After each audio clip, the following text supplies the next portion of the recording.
Punchline issue 1, James Tynion the fourth and Sam Johns writing with Mirka Andolfo on the art.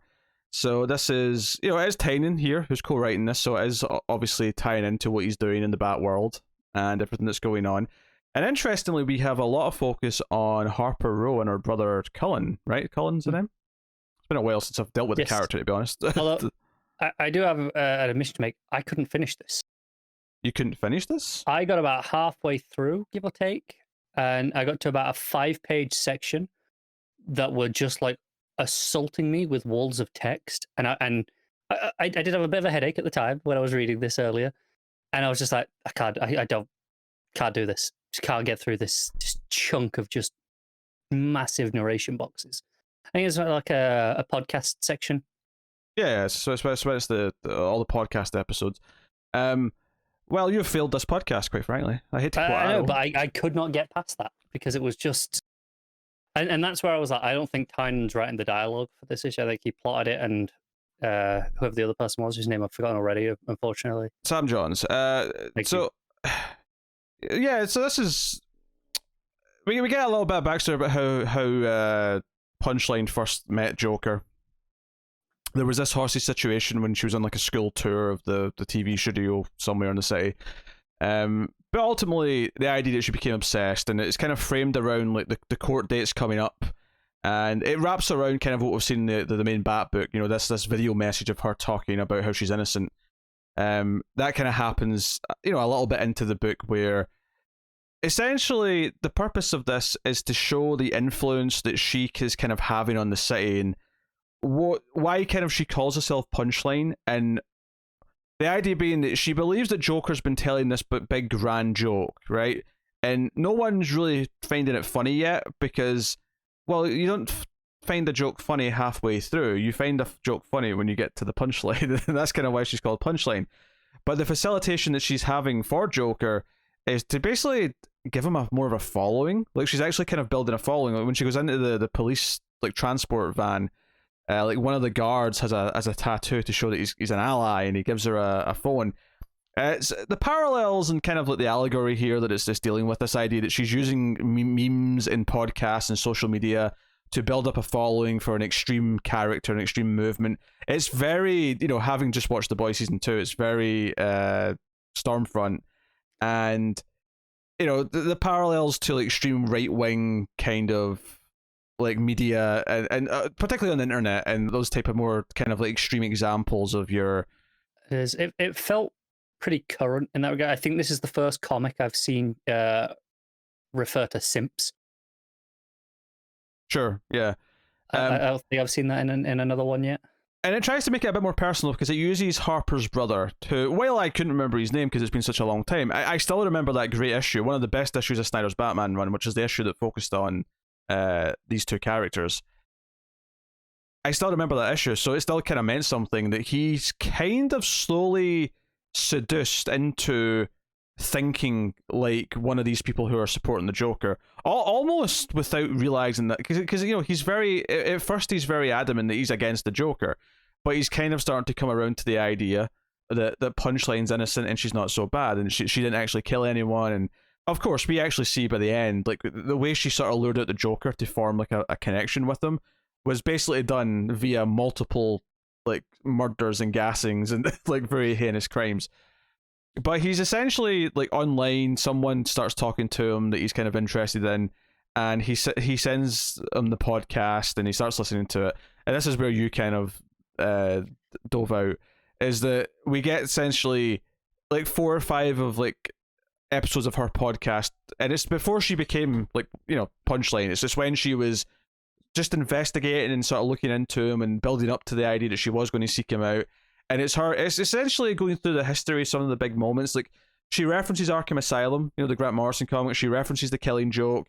She references a bunch of things. Like, just instance me think of the big tentpole moments in Joker's career.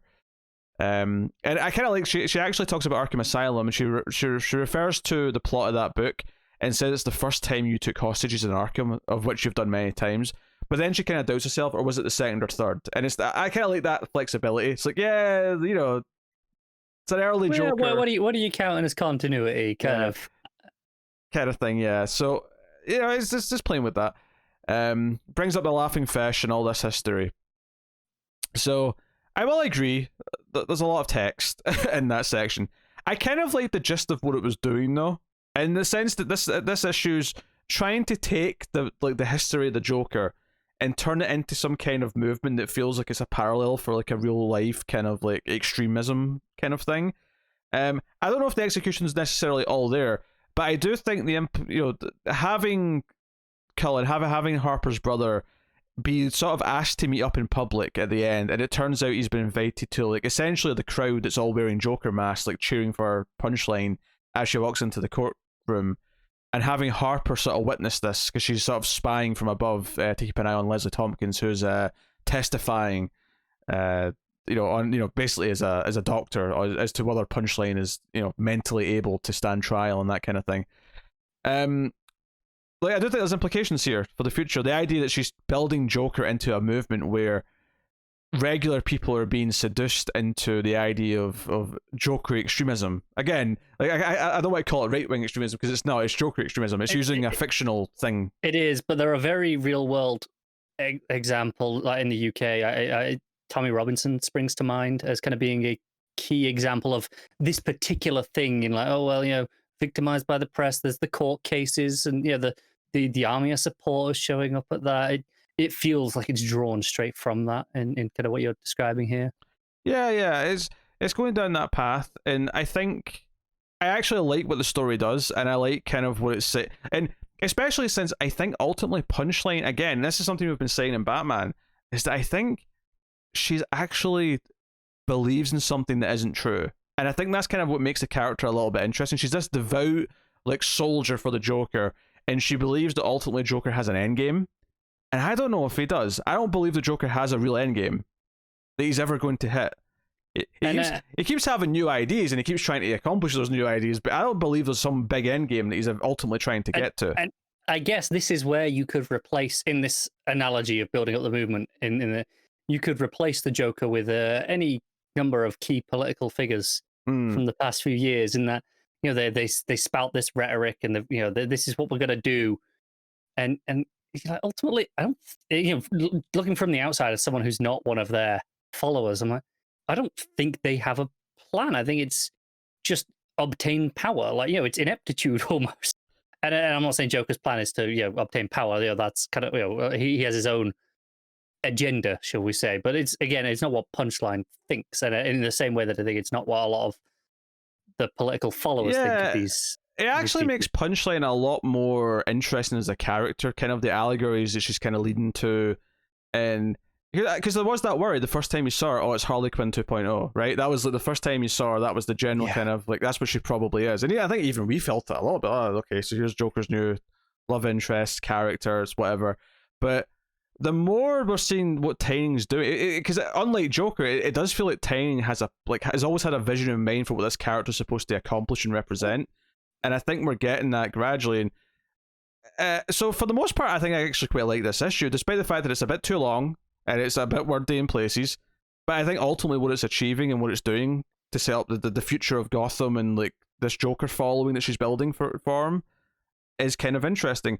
And there are some nice little techniques used throughout, like the idea of the montage of her, like all the things she did to try and make the Joker notice her, so that they could form a bond or whatever. Like she's straight up gassing people on subway trains. She's doing all this stuff. This comes not that long after we've had Cullen argue that she's innocent. She never did anything. Like she's not guilty of all this shit. But then we actually get this montage of her being this like just evil person. And killing multiple people.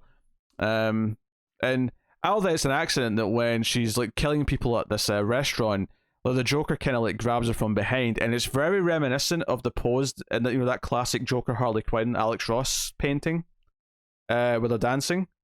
It's kind of like that, but like Punchline's like she's about to stab someone, and he sort of grabs her hand, but he's in like a tuxedo, and he's kind of holding her, and it's kind of the very similar pose. I don't think that's an accident. Definitely isn't. So I'm sure it's not, especially with the way you've talked about how it's played with continuity, and referencing the history. Feels very self-aware in that regard. Yeah, and she kisses him, and like the ending is this, the walk out of the court case, and you get the feeling that Cullen is being seduced by this person who believes these things, and it's notable that right before he puts on the mask, the other guy holds his hand, and Harper looks down and sees this. She sees her brother in the crowd, and it just says to be continued in 2021. So, whether this is in the main Batman book or the second Bat title that we know Tynion's been teasing, we'll see. But I like everything this sets up, and I like the general beats that it's doing. Even if I agree the execution's not immaculate. I don't think it's that bad either, though. I don't think it was put down halfway through levels. I mean, that's the thing. I was kind of enjoying what I read up to the point where I stopped, and then I got to that page, and I got about halfway through that first page of just wall of text, and I kind of oh my god, this is too. And then I flicked ahead, and I was like, oh my god, this keeps going for like 4 more pages, and then I looked ahead, and there was more of it later, and I was like, I can't read through all this. This is too much. Even though I liked what I was reading before that, and I like everything you've kind of said about the ideas of it. I kind of appreciate what it's doing.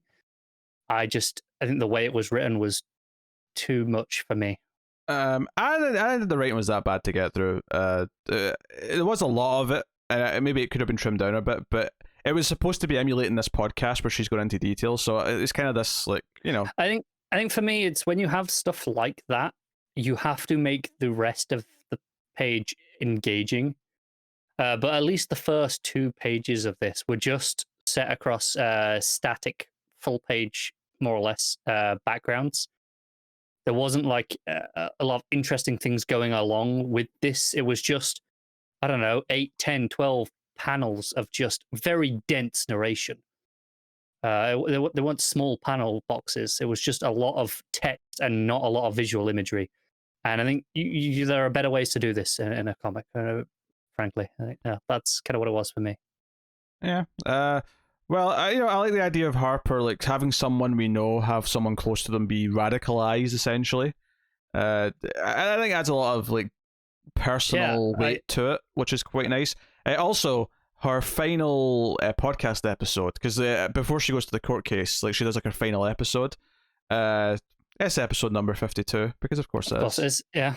No, I agree with what you're saying there about the idea of being radicalized there, and how interesting that is. Because I read a thread on Twitter the other day about people kind of who'd had family members or close friends or spouses who had kind of fallen into like queue and on holds, and them not knowing how to deal with it, and and how it's kind of ruined their lives because it's completely ruined their relationships with these people that they're very close to. And it was tragic to read some of this thread. And I feel like this is tapping into that energy, kind of by the sound. Go for the future. Forward. It's one of those things I'd have thought about halfway through this, or maybe not, maybe a bit later than halfway. But once it was sort of showing its cards a bit more towards the end of what it was doing, and I was kind of like thinking, like, can I buy that people in Gotham would even like follow the Joker like this? Like the idea that he would get a following where people believe in him after everything he's done for all the years that he's done it. And the sad part is that after about 10 seconds I thought, I went, yeah, sadly I think I do. Like it actually feels realistic that he would. I mean, you only have to look to a recent history of, I don't know, a week ago. I know. It was one of those things where I stopped and thought about it and went, you know what, I'd like to believe that no one would be this dumb, but then would you believe it? I believe it. So there you go. Yeah. So that's the issue. Andolfo's art is pretty solid. Yeah, I'm surprised you like her art as much as you do. It's very anime-esque, I think, her art. A lot of pointed faces, round eyes. It's a little anime, but it's not like it's not absurdly anime. It still feels like a comic book. I think part of it is that it still has a decent amount of detail and some scratchy roughness where it needs to. I think when it's super anime but also super clean, that when it bothers you, it gets a bit on my nerves. It's a bit too cute. It's a bit too.